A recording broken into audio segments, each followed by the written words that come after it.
नमस्कार दोस्तों, मेरा नाम सुशांत है और आपका स्वागत है हमारे चैनल फास्ट इंडिया न्यूज़ में। जैसा कि आप सबको पता ही है कि मध्य प्रदेश के चुनाव का आगमन बहुत जल्द होने जा रहा है, जिसके चलते सभी उम्मीदवार, प्रत्याशी और प्रबल दावेदार अपनी तैयारियों में ज़ोरों शोरों से जुट चुके हैं और हमारा चैनल लगातार लगा हुआ है आपको कुछ नए और प्रबल दावेदार से मिलवाने के लिए। इसी संबंध में आज हम आए हैं विधानसभा दतिया में, जहां पर हम आज आपकी मुलाकात कराएंगे एक प्रबल दावेदार से। तो आइए इनसे बात करते हैं और जानते हैं इनके विधानसभा क्षेत्र की वर्तमान स्थिति और इनके क्या मुद्दे होने वाले हैं भविष्य में। नमस्कार सर। सुशांत जी, सबसे पहले तो आपका स्वागत है जी। और हम समझते हैं कि आप ज्वलंत मुद्दों को उठाएंगे और मैं भरसक कोशिश करूंगा उनके जवाब देने। सर, क्या नाम है आपका? मैं अंबिका शर्मा हूं और मेरा छात्र जीवन से ही सार्वजनिक क्षेत्र में रुझान रहा है और समाज सेवा मेरा ध्येय है। सर, कौन सी पार्टी से किस पद के लिए आप दावेदारी कर रहे हैं? मैं भारतीय राष्ट्रीय कांग्रेस से विधानसभा क्षेत्र क्रमांक 22 दतिया विधानसभा से मैंने आवेदन किया है और मुझे आशा है कि इस मेरे आवेदन पर हाईकमान विचार जरूर करेगा। तो सर, वो क्या कारण है जिसके चलते आपको ये महसूस हुआ कि आपको भी चुनावी मैदान में उतरना चाहिए और चुनाव लड़ना चाहिए? दतिया में मूल रूप से जो मेरी चिंता का विषय है वो दतिया में नौजवानों के पास कोई काम नहीं है। नौजवान बेरोजगारी एक अहम मुद्दा है और हमारे जो पूर्ववर्ती राजनेता रहे हैं या वर्तमान में जो माननीय गृह मंत्री हैं, उनके पास नौजवानों के रोज़गार के लिए कोई सशक्त कार्य योजना नहीं है और ना ही इस तरफ उनका ध्यान है। निश्चित रूप से दतिया के बहुत सारे नौजवान बेकार हैं, कई परिवार भूखों मरने की स्थिति में हैं। तो मेरा ध्येय है कि मैं नौजवानों के लिए कुछ कर पाऊँ तो मेरा जीवन धन्य हो जाएगा, मेरे जीवन का कोई अर्थ निकलेगा। तो आपका कहने का मतलब ये है कि आपने विधानसभा क्षेत्र में कुछ अनियमितताएं देखी जिसके चलते आपने चुनाव लड़ने का निर्णय लिया? बहुत सारी अनियमितताएं यहाँ पर हैं। यहाँ पर माननीय नरोत्तम मिश्रा जी ने जैसे ही दतिया में इनका पदार्पण हुआ था, 2008 में इनकी कॉन्स्टिट्यूंसी डबरा रिजर्व हो गई थी। ये दतिया के 12 लोगों के नाम भी नहीं जानते थे और इन्होंने दतिया में रुख किया। तत्कालीन पूर्व विधायक माननीय शंभू तिवारी जी की कृपा से ये दतिया आए और उन्होंने भरपूर इनका सहयोग किया। दतिया की जनता ने इन पर भरोसा किया। इन्होंने वचन दिया था कि हम दतिया में बहुत बड़े उद्योग धंधे डलवाएंगे जिससे बेकारी की समस्या, बेरोजगारी की समस्या दूर होगी और इसमें यह पूर्णतः इन्होंने दतिया की जनता को छला है और सारे के सारे जो भी माने इनके पास शक्तियाँ थीं, जो भी जनादेश था, उसका तथाकथित भूमाफियाओं, ठेकेदारों और आपराधिक तत्वों को इसका लाभ मिला। इनके अंदर उत्तरदायी भावना बिल्कुल नहीं रही, यहाँ तक कि डेमोक्रेसी में भी इनका विश्वास नहीं है। मतलब आप कहना चाहते हो कि दतिया विधानसभा में भ्रष्टाचार चरम सीमा पर है? निश्चित रूप से भ्रष्टाचार तो पराकाष्ठा पर है। 50% से अधिक प्रत्येक निर्माण कार्य में भ्रष्टाचार माने कमीशन देना पड़ता है। जो निर्माण कार्य होते हैं वो गुणवत्तापूर्ण नहीं होते हैं। सड़कें जो बनती हैं वो एक दो माह में उखड़ जाती हैं। आम जनता का पैसा का जितना दुरुपयोग दतिया विधानसभा में हो रहा है उतना शायद ही मध्य प्रदेश में कहीं हो रहा हो। सर, जैसा कि आप विधानसभा दतिया से चुनाव में दावेदारी कर रहे हैं तो आप जनसंपर्क भी कर रहे होंगे, तो जनता के द्वारा आपको वो कौन कौन सी मूलभूत समस्याएं सुनने को मिली जिनका वो रोज़ाना सामना करते हैं? दतिया में एक दहशत का माहौल है जो एक सबसे बड़ी समस्या है और दहशत इस बात की है कि दतिया के लोगों को ये पता नहीं कि कब किसके खिलाफ कौन सा केस रजिस्टर्ड हो जाए। यहाँ पर अभिव्यक्ति की आज़ादी पर पूरी तरह पहरा है। लोग अपने विचार स्वतंत्रपूर्वक प्रकट नहीं कर पाते हैं। राजनीति का स्तर इतना नीचे गिर चुका है। इतना निम्नतर स्तर आज़ादी के बाद से आज तक नहीं देखा है।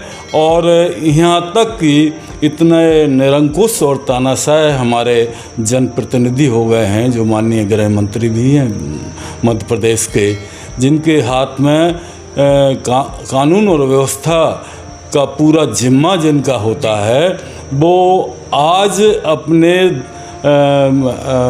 दरबार में गुंडों से शोभायमान होते हैं। दतिया के जो खूंखार गुंडे हैं वो आजकल उनके इर्द गिर्द देखे जा सकते हैं। इससे जो आम लोगों में एक निराशा इन्होंने पैदा की, हताशा पैदा की, और आम मतदाता ठगा सा महसूस कर रहा है।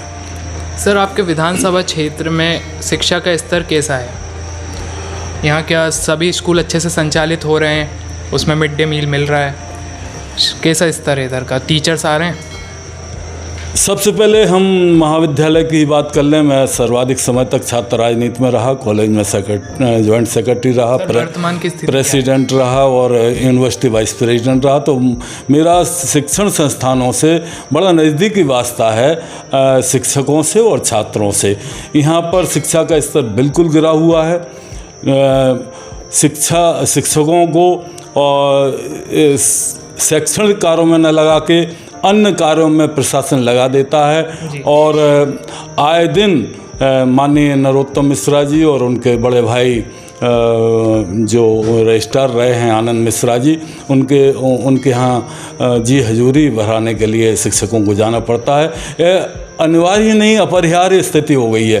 ये बड़ा दुर्भाग्यपूर्ण है कि शिक्षकों का ध्यान अब अध्यापन की ओर नहीं है, राजनीति की ओर है। इससे जो नई पीढ़ी है हमारी, जो हमारा भविष्य है, वो निश्चित रूप से हमें वो भविष्य खतरे में दिखाई दे रहा है। मतलब शिक्षा का स्तर भी काफ़ी नीचे है। बहुत गिरा हुआ है। शिक्षा में माफिया इन्होंने पैदा कर दिए हैं और वो माफिया अपने दम पर कई जगह नकल के केंद्र चला रहे हैं और बच्चों में शिक्षा का इतने सालों बाद भी आज भी नकल स्कूलों में चल रही है। 100% चल रही है। कई केंद्र तो नकल के केंद्र हो गए हैं। सर्वविदित है, सारे लोग जानते हैं। और शिक्षकों ने अध्यापन कार्य को सेवा के रूप में ना लेके इसको व्यवसाय के रूप में लिया है। और वो है पढ़ाने की बजाय उनकी रुचि राजनीति करने में ज़्यादा है। माननीय डॉक्टर नरोत्तम मिश्रा की जी हजूरी करने में ज़्यादा है। और सर, आपके विधानसभा क्षेत्र में स्वास्थ्य का स्तर किस प्रकार है? स्वास्थ्य सेवाएं किस प्रकार संचालित हो रही हैं? क्या डॉक्टर्स हॉस्पिटल में बैठते हैं? सुशांत भाई, आप देखिए यहाँ पर मेडिकल कॉलेज बन गया है जी। पूरे प्रदेश में नाम हो गया, दतिया का मेडिकल कॉलेज बन गया है। लेकिन यहाँ पर आज भी सामान्य किस्म के मरीजों को रेफर किया जाता है, क्योंकि विशेषज्ञों का अभाव है जी। छोटी सी बीमारी पर डॉक्टर हाथ खड़े कर देते हैं। या तो हमें लगता है कि बाहर के जो नर्सिंग होम हैं उनसे इनकी डील है, कोई इस प्रकार से मामला है जो बड़ा शर्मनाक है कि वहाँ पर कमीशन खोरी होती है। यहाँ से मरीज़ भेजे जाते हैं, रेफ़र करके भेजे जाते हैं, और जबकि आवश्यकता नहीं, यहाँ पर उनका इलाज हो सकता है, लेकिन उनको भेजा जा रहा है। ये बड़ा दुर्भाग्यपूर्ण है और हास्यास्पद स्थिति हो गई है। यहाँ पर जो मेडिकल कॉलेज बना है, मेडिकल कॉलेज की भी छतें लीक कर रही हैं और उसकी भी गुणवत्ता ठीक नहीं है। उसके भी भविष्य को लेकर बड़ी चिंता बनी हुई है कि कब वो बिल्डिंग ढह जाए। इतना घटिया निर्माण कार्य हुआ है उसमें। सर, दतिया विधानसभा में और भी कई सारी समस्याएं हैं, क्या आप उन सब से अवगत हैं? जैसा कि आवारा पशु रोडों पर ऐसे ही घूमते रहते हैं, जिसके चलते कई बार खतरा हो जाता है एक्सीडेंट्स का। कई होटलों पे खुलेआम शराब बेची जाती है और भी कई सारी चीज़ें हैं। जैसे कि रोडों की स्थिति भी बद से बदतर है, उस पर आपका क्या कहना है?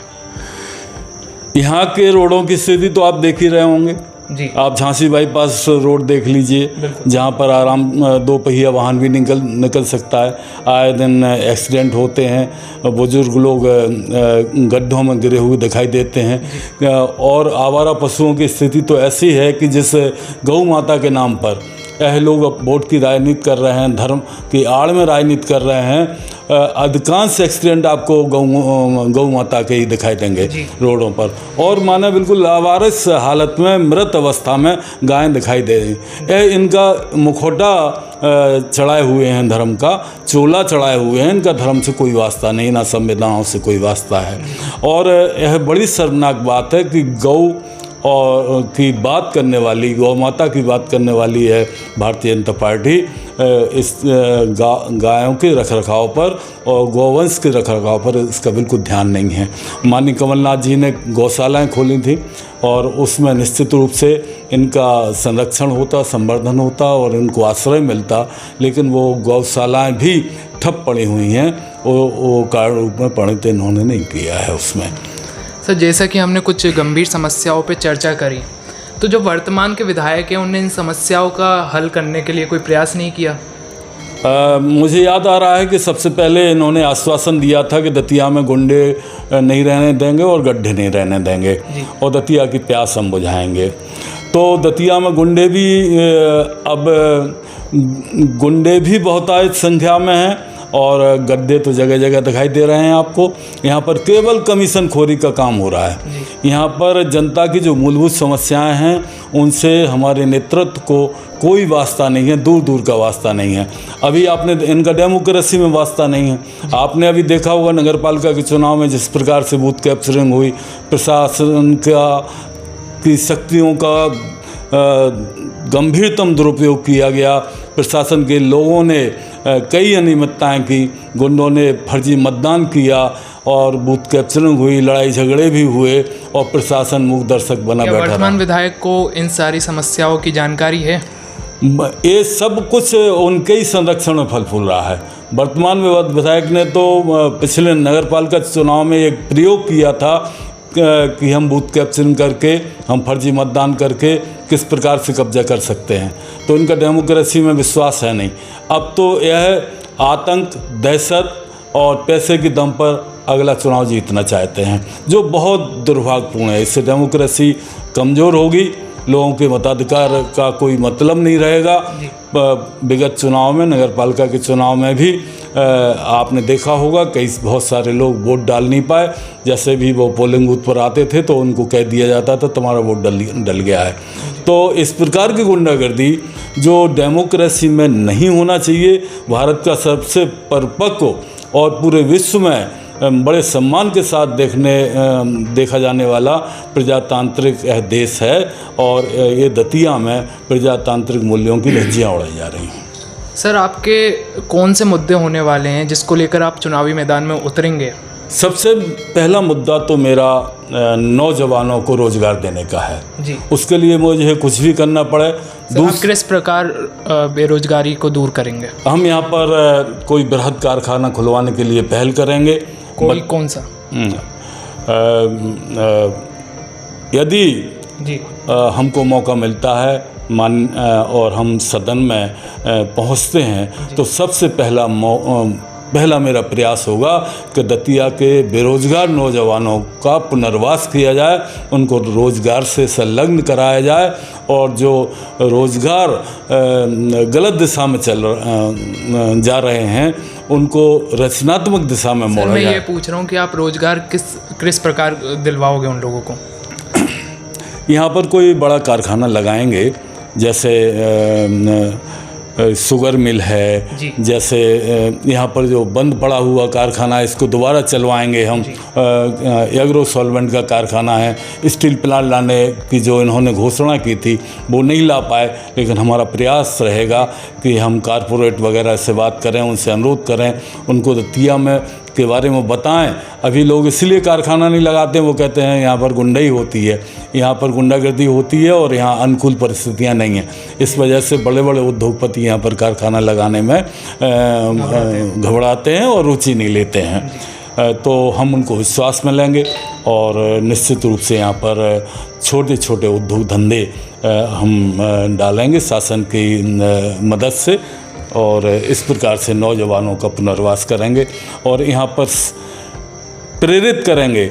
यहाँ पर हम दतिया के जो समाज सेवी हैं, जो बुद्धिजीवी हैं, जो साहित्यकार हैं, जो विभिन्न क्षेत्रों के ज्ञाता हैं, मर्मज्ञ हैं, उनको विश्वास में लेकर एक कार्य योजना बनाएंगे कि दतिया किस प्रकार से शिक्षित दतिया हो, किस प्रकार से हमारी दतिया में भाईचारा कायम हो, किस प्रकार से हमारे नौजवानों को एक नई दिशा मिले, रचनात्मकता से जोड़ें।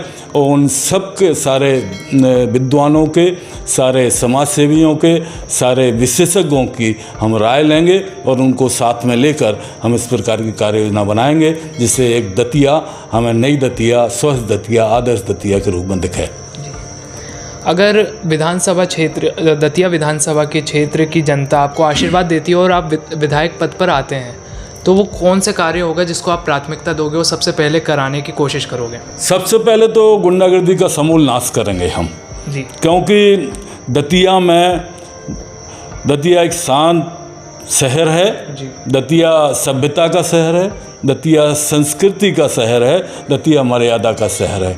यहाँ पर हम गुंडागर्दी होने नहीं देंगे। जगह जगह जो जुआ के अड्डे चल रहे हैं, सट्टा के अड्डे चल रहे हैं, इनको बंद करेंगे और छोटे छोटे नौजवानों को जो बेगारों में राजनेता लगाए रहते हैं, जिनके भविष्य का ध्यान नहीं है और जिनसे गुलामी और अपनी जिंदाबाद मुर्दाबाद के नारे लगाते हैं, उनके हाथ में पेन और कलम देंगे, उन्हें शिक्षा की ओर प्रेरित करेंगे, उन्हें शिक्षित बनाएंगे और एक अच्छा नागरिक बनाने की हम कोशिश करेंगे। ये हमारी प्राथमिकता होगी। और जो दतिया के सम्भ्रांत लोग हैं, दतिया के अच्छे परिवारों के लोग हैं, उन्हें पूरी सुरक्षा प्रदान करने की हमारी गारंटी होगी और उन्हें पूरा सम्मान देंगे। किसी भी गुंडे को, किसी भी असामाजिक तत्व को, किसी भी अवांछनीय तत्व को हमारी तरफ से कभी भी ना कोई संरक्षण मिलेगा, ना सम्मान मिलेगा। जी सर, अगर आपको विधानसभा की सर, आप हमारे चैनल के माध्यम से अपनी जनता को क्या कहना चाहेंगे? हमारे राष्ट्रीय नेता ने कहा है कि डरो मत। जी। और आने वाले समय में बहुत बड़ा राजनीतिक परिवर्तन मध्य प्रदेश में होने जा रहा है। जी। प्रदेश की जनता माननीय कमलनाथ जी के प्रति एक अभूतपूर्व विश्वास व्यक्त करने जा रही है। कमलनाथ जी के नेतृत्व में मध्य प्रदेश में सरकार बनेगी, अच्छे लोग आएंगे और अच्छा माहौल हमारे प्रदेश का होगा। हमारा स्वस्थ, संपन्न और समृद्ध, शांत मध्य प्रदेश के नाम से जाना जाएगा। मुझे पूरी उम्मीद है कि कमलनाथ जी के नेतृत्व में हम एक नई दिशा और नए सोपान तय करेंगे। धन्यवाद सर।